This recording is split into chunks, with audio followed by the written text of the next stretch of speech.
ওকে কটা রুটি দিলে বড় বৌমা? আগে বাবা 3টে। 3টে?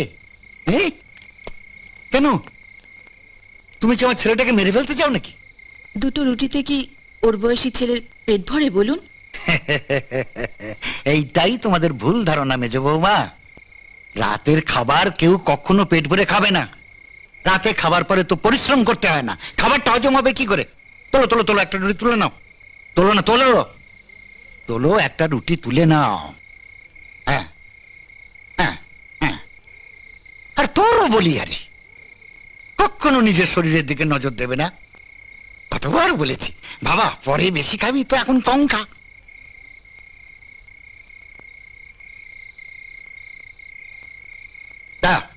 রুটিটা আমার কাছে দাও তো, ফ্রিজে তুলে রাখি, দাও। আর দাও না, দাও বলছি।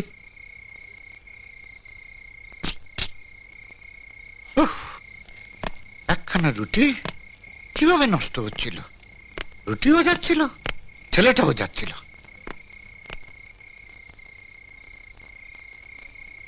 জীবনে অনেক কিপটে লোক দেখেছি, তোমার বাবার মতো অমন কিপটে দেখিনি। আসতে বলো, শুনতে পাবে। পাক শুনতে। সারাদিন তোমরা 2 ভাই চাল কলে গাধার মতো পরিশ্রম করো, দুবেলা যদি পেট ভরে খেতে না পাও। তুমিও তো তেমন, রুটি করার সময় বেশি করে রুটি করে গোটা কয়েক রুটি লুকিয়ে রাখতে পারো না? বেশি রুটি করবো কি করে? ভাড়ার ঘরে চাবি তো তোমার বাবার হাতে, গুনে গুনে 2 বাটি আটা দেবে। 2 বাটি আটা দিয়ে কটা রুটি হয় বলো? বিয়ের আগে শুনেছিলাম জমিদার এই আছে সেই আছে, কাঁচকলা আছে। এবারে আমরা অজয়ের জন্য এমন ডাক সাইডে বউ নিয়ে আসবো না, বাবাকে এসে টাইট দিয়ে দেবে। সেগুড়ে বালি। ঠাকুরপো এমন একটা মেয়ের সঙ্গে প্রেম করে যাকে দুবেলা খেতে না দিলেও মুখ ফুটে কিছু বলবে না। মেয়েটি কে? সপ্তাহে একটা করে প্রেমপত্র দেবে, আর বিয়ের কথা বললে বলবে ওরে বাবা, বাবাকে কি করে বলবো? ন্যাকা, 4 বছর ধরে প্রেম করছে, অথচ চিঠিগুলো আছে তোর কাছে? হ্যাঁ, কয়েকটা আমাকে দে তো। কি করবি? আগে আন না দেখি।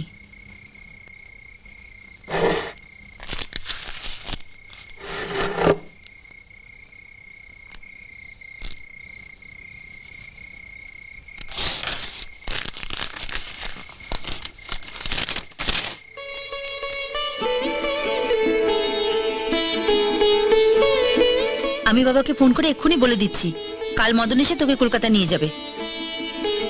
কলকাতায়? হ্যাঁ, এখানে আসার পর তো একবারও বাড়িতে যাসনি। যা, একবার অন্তত ঘুরে দেখায়। কলকাতায় যেতে আমার ভালো লাগে না। কিন্তু তুই এখানে থাকলে তো কাউকে বোকা বানাতে পারবো না। বোকা বানাবি? হ্যাঁ, তোর বিয়েটাও ফাইনাল করে ফেলবো, কিন্তু দুজনকে একসঙ্গে দেখে ফেললে সব ভুন্ডুল হয়ে যাবে। কিন্তু কলকাতায় তো আমি কিছুই চিনি না।